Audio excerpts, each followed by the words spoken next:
This episode is brought to you by CBS. DMV is a brand new workplace comedy turning misery into magic and chaos into comedy. Starring Harriet Dyer and Tim Meadows, DMV is here to serve you laughs. Watch Mondays at 8:30, 7:30 Central on CBS and streaming on Paramount+. Welcome to our podcast, It's About Payroll. We're your hosts, Brian Escobar and Walter William Duncan III. Whether you're new to the payroll game or a seasoned veteran, we have something for you. Welcome back, folks. It's episode 90 of It's About Payroll. And we have a really special guest today, David Turetsky, HR Data Labs and newly appointed CHRO of Salary.com, as we talk about pay transparency. And before that, like always, my fearless partner, Walt. How you doing today, sir? Man, I'm good. It's good to connect with David. We were a guest on his show originally, and then he decided to come over here. We're excited to have him as a guest. Again, congratulations to you, David, on your recent promotion. And I'm excited to talk about today's topic, which is pay transparency. Welcome to the show, David. Thank you both. I'm very proud of both of you for how It's About Payroll has gone, and can't wait to be on your show. Thank you very much, sir.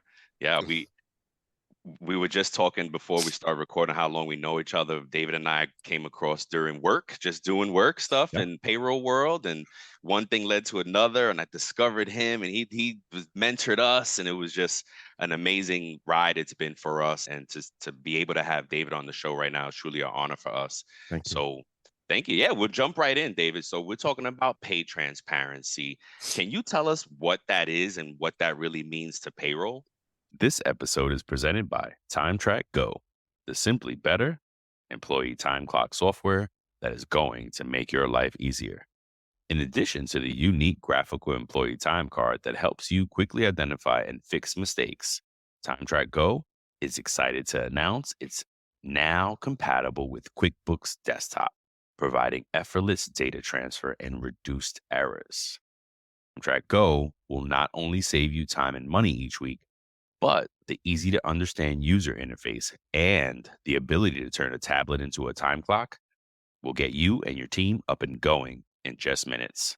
Find out what a simply better solution can do for your business.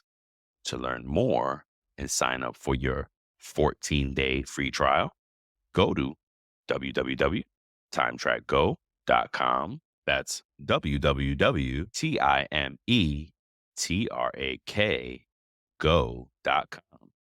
Or you can call 888-321-9922. That's 888-321-9922. Let's go. Sure. So let me give you where pay transparency has been to tell you where it is now. So back in the early 90s, I was that guy in the HR world and compensation who used to say to people, if you talk about your pay between each other, water cooler talk, then that's grounds for firing. Yes. Now, that's the early 90s, right? And it was a scary time because people still were in the dark about what each other were getting paid. Yeah, there was that talk, and people talked, and people got upset about it. And people were really jealous about what each other were making. Well, there was a reason for that, and that they lacked the information to understand how much this job actually should get paid and why. And so that led to where we are today with these ginormous pay gaps between people of color and to be honest, white people, and males and females. And it's bad. The pay gaps are awful. And so pay transparency is a way for us to be able to get a level playing field with understanding how and why and what pay will be for a job before you actually even apply for the job. Where pay transparency is today is states are regulating or mandating that when a company has a job that they're looking for candidates on, when they're posting a job, that they put in what the starting rates are for this role. Now, it's not just anything. You can't just say $60,000 to $360,000 for a job. You got to be accurate. You have to be on target for what you expect to pay this role. It can't be really wide. It's got to be narrow to the extent at which you can have some variations in experience or in education or whatever, but you still can't pay dramatically differently between two different people. Some of the regulations that exist around transparency provide for people who are currently in jobs to ask questions about, how did you come up with the pay for my role? So, for example, California, an employee can ask, where did you come up with this from? And give me more information. Whereas others are basically just saying that when you post a role, you need to have that relevant range around the job. And this is still a state by state basis. But what the intention is to take those people who have been traditionally underpaid and provide them with the right information as an employee or as a candidate, and at least have them understand from a level playing field perspective, what could I expect if I apply for that job? Okay. Now I gotta ask about something, because you said something that me and Walt debate about on the show all the time, right? That water cooler conversation versus the posting of a job range. Those are two very different things. Do you feel like pay transparency is people are allowed now to talk about their pay, but do you recommend that? Do you encourage that water cooler talk is okay now? Here's the thing. We're all emotional people, right? We all get jealous, we get angry, but the law says you can. The law actually says to companies you can't fire people, or the law is for doing that. Yeah. Okay. Whether or not it's a good idea, Brian, is a different story. So every time we talk about pay, it needs to come across in a very unemotional way. Pay is a very emotional topic. If the three of us started talking and Walt and I found out that Brian's getting paid double what we are, and we do exactly the same thing, Walt and I are going to be pissed.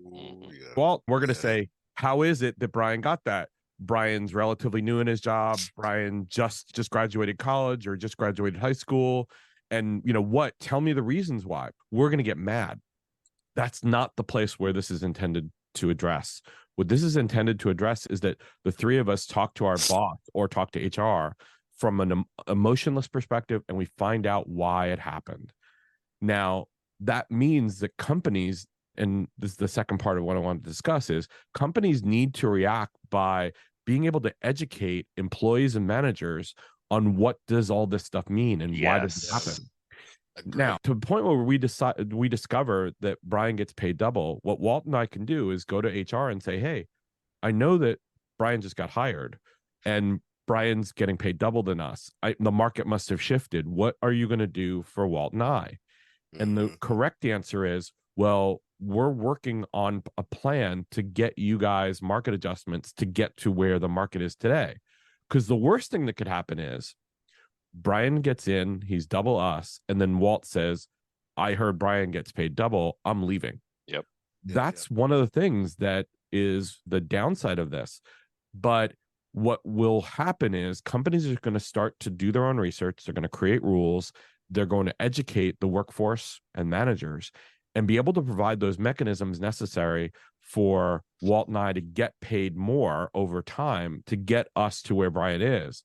Or they might say, hey, listen, Brian's the rock star, and he is. Brian's the rock star of this world, and he gets paid double because we can't find anybody who's like him. And by the way, you guys are going to discover, Walt and David, you're going to discover after working with him that he's going to help you get better, and he's going to rise the level of this department. There are reasons why people get paid more. There are reasons why transparency makes this a more mature discussion. But in the interim, if companies don't do their work of being able to train people and have them understand why do those gaps exist, why are we paying differently, then they're going to have a lot of turnover on their hands, and they're going to have a lot of expense that's unnecessary. That makes a lot of sense. Yeah, that makes a perfect sense, especially with the company's portion of it. Yeah. And one of the things that I think is interesting about this is the data is out there. You can't hide from it. People can go to Glassdoor, people can go to salary.com, people can go to other areas of the internet and find out how much people are getting paid for these roles. So we live in the internet age. We live in a world where you can't hide this stuff anymore.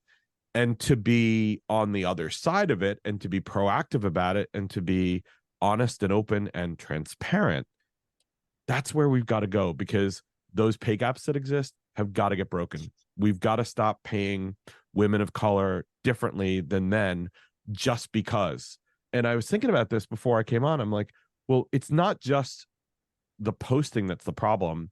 It's sometimes when we're in the hiring process, people have that unconscious bias about, well, this job requires a lot of overtime, and maybe that woman's got a few kids, and maybe they're the primary caretaker, so they won't be able to work in that overtime. That's wrong. From a transparency perspective, if we tell you it's got this number of hours and we tell you it's got this overtime, we have to make sure the person makes this decision. I can do that overtime. I can spend the time, not making the company say, oh, well, I'm going to guess, because that's exactly why these gaps exist. It's because people make assumptions, or companies make assumptions they shouldn't make. And that's what sets this pay gap up to actually happen. Pace of change in the world of business is fast, and that drives incredible complexity for the world of human resources. Welcome to the HR Data Labs Brown Bag Lunch, a series of conversations with experts inside and outside the world of human resources on how to innovate, measure, and evolve our practices. Our goal is to help provide you with practical examples of how HR has to change and to meet in this complex business environment. Every week, we'll talk to new and different voices on all aspects of human resources. And guess what? You get to chat with us live. Live? Live. So they can answer questions, or they can ask us questions? They can ask, they can answer, whatever they want. They get to talk with us live. That's awesome. Sometimes we geek out on the data and technology that underlie the processes that drive the world of HR. But the conversations are always insightful and fun. So please enjoy the HR Data Labs Brown Bag Lunch. Wow. So, yeah. Go ahead, bro. Just perfect segue to the last piece of this, and is, how do companies make sure they're compliant? Well, so the first thing is, I'm not a lawyer. And the law is really important, and the letter of the law is important, especially if you're operating in California. There are some significant rules that you need to follow. Even Colorado just implemented some really interesting and significant rules around pay transparency. And Illinois has really gone very far in trying to create the right environment from a legal perspective, from a regulatory perspective, where pay equity and pay transparency are linked together.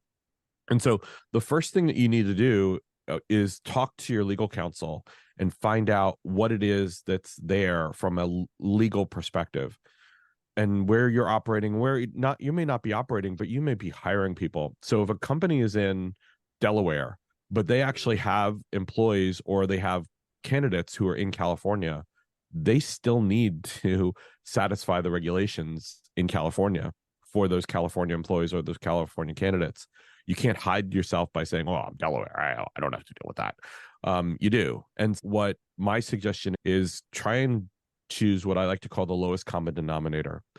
If you're operating in lots of different areas, and you're operating in a state which is really rigorous about their legislation and their regulations around pay transparency, operate as if you were only operating in that one state that has the most stringent. Exactly, the most stringent regulations, because in that case, you're not going to get in trouble with the other states. They don't care. But what you're going to do is you're going to set yourself up where you're not going to say, "Oh my gosh, well, I didn't do this for California." Well, you did. You're okay. You're good, because you've satisfied all the regulations for California. I'm not trying to pick on California, by the way. I think what they've done is great.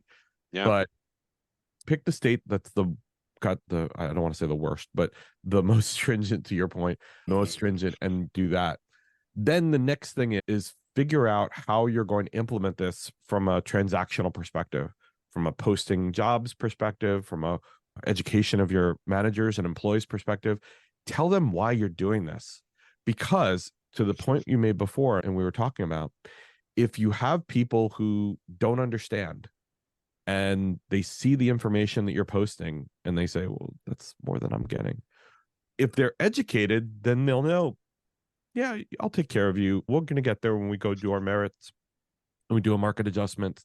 Then you're going to get an adjustment based on the movement in the market and how we're posting that range. Also, advocate for yourself.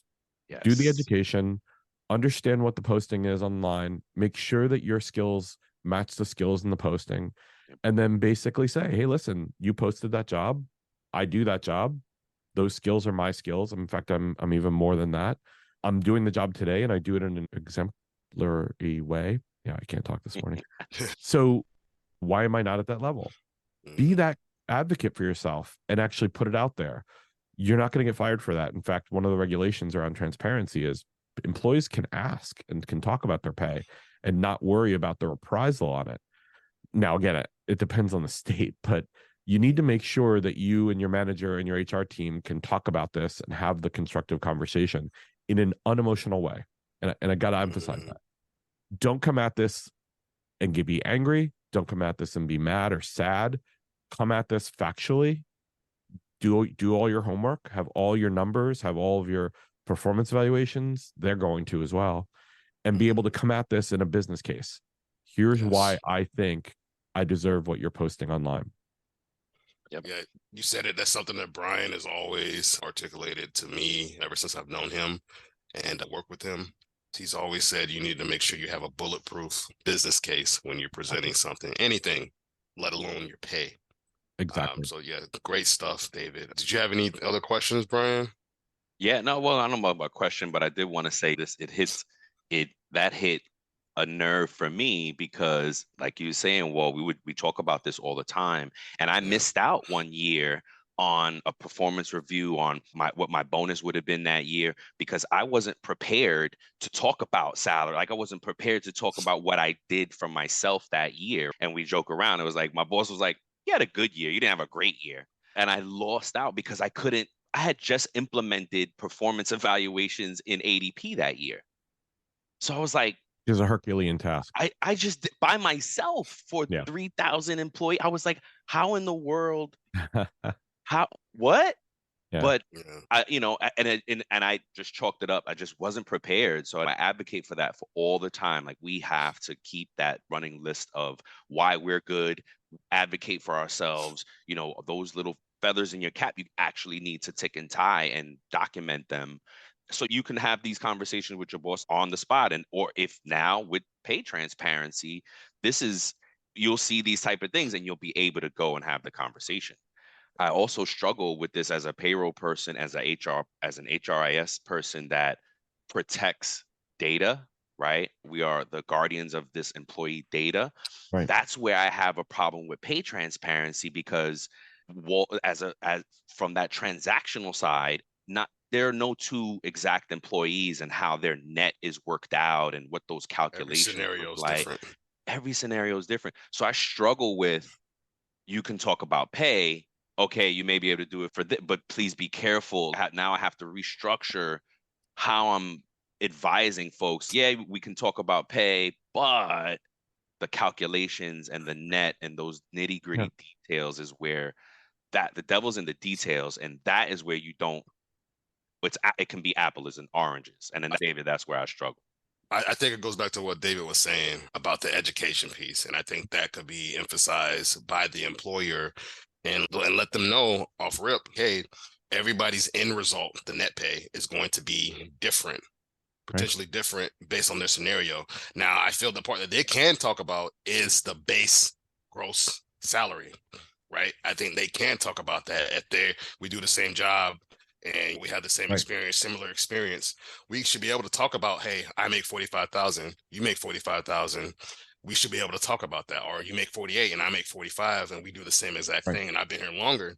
That's something we can talk about. But if we can't go into the details, I think that's where it should stop at. Oh, well, you have benefits and I don't, or you have dependents and I don't. I think that's where it can get murky at. But I think I think that is the part that the employer has to draw the line in the sand and say, hey, you can talk about it up to this point. Maybe. I don't know if you guys agree with that, but that's just my thinking on it. Well, let me poke one hole in that, Walt, though, Mm-hmm. which is I agree with you on the, hey, listen, let's compare annualized salary and talk about that. The problem is, and this is where it gets really murky, to borrow your expression, when we talk about opportunities for overtime is one of those areas where we get that unconscious bias about who I ask to do overtime, whether it's the male or the female, because she's got to go home and take care of her kids. He doesn't have to. He's got his wife to take care of him. That's complete unconscious bias, and that's wrong. And so a lot of organizations and a lot of people make most of their living on overtime because that's where the money hits. That's where the gravy is. Well, that's exactly where we see a lot of issue happen where, people get chosen for overtime, and that's where unconscious bias happens. So my advice to people is not only pay attention to your salary, because that's obviously the basis for how you get paid on an annualized basis or on a regular basis, but be careful about that overtime. And to Walt's point, it's probably not good to talk about the opportunities you've had because that could get you into trouble. But that might be where you talk to your manager and say, hey, listen, I'm not working the overtime that I know Walt's working. And Walt's getting paid time and a half. In some cases, he's getting no holidays because you think that he doesn't have a family. He goes to his family for the holidays, so he could go. But you're giving him that overtime and not me. And so that's causing me to not get the money that Walt's getting. That's that other area where it's under the radar. But if you ask people who are just, they're earning that paycheck and living paycheck to paycheck, that overtime really matters. And I do think that's an area where people have to be very careful about how they ask, how they talk about it. And managers, you really need to do a better job of being able to understand who can, not just thinking who can, but knowing who can. This episode is brought to you by Marqeta. When it comes to your payments provider, you can't afford to compromise. Marqeta's modern payment solutions flex with your business without the trade-offs. Stable and agile, secure and innovative, scalable and configurable. If they say you can't have it all, don't believe them. Your business demands more. Choose a payments provider that delivers more. Choose Marqeta. Visit marqeta.com/Spotify to learn more. Great point, sir. Thank you very much. But Walt, I think that goes back to your point about education, about the company needing to be able or needing to have a good education about how all that works and being able to set them up with success, those managers and those employees for success, having the more mature conversation, having the right conversation. Yes. Yeah, agreed. Absolutely agreed. One of the things, and I'm not saying it verbatim, but one of the things that I've heard Brian say, and I agree with him, is that the emphasis is on the education part. The emphasis is teaching the employee how to do the job. And some companies don't even do that well. But hey, here's a job description. This is what you do. But they don't teach them about their pay. Yes, you're right.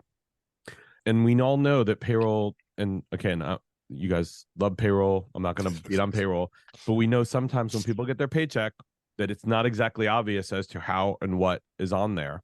That's because whatever reason. Yep. And so there's no translation mechanism between the things that it says in those descriptions and what I actually earned. Also, managers do a terrible job of being able to say, hey, listen, there's an extra bit of money in there because you did a great job this year for your bonus. And I really want to thank you for all the contributions you've made. A lot of times they see it in their pay stub and then they have the conversation with their boss. I'm like, that was nice. Why didn't you tell me what it was all for? So true. That's so true. And that speaks a lot to that communication piece, how important it is. You just said it, managers don't do good enough job of prefacing that payment. It's coming and it's and we deal with that all the time with payroll. And unfortunately, because we're payroll, we get those first line of questioning, right? Really, it might should go to HR, it might should go to your boss, but hey, it's my paycheck. I'm asking my payroll person. Right. So what's this retro payment? What's this HOLB? And yes, what does this stuff mean? Oh, that's well, right. Your boss didn't talk to you about that? That's right. And on the flip side of that, like what was saying, I speak to my daughter's 20 years old and I'm speaking to her and her friends and it's, well, what's this Medi thing?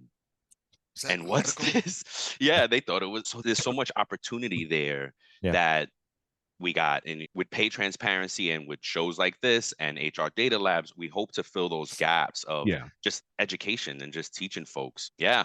But what we're doing, and you guys are getting an amazing audience, and I'm very proud of you guys, but it's really up to those companies and those managers, because they're the first line of defense. They're the people who, this is their resources. And I know it's tough being a manager. It's really tough. I've been a manager many times in my life.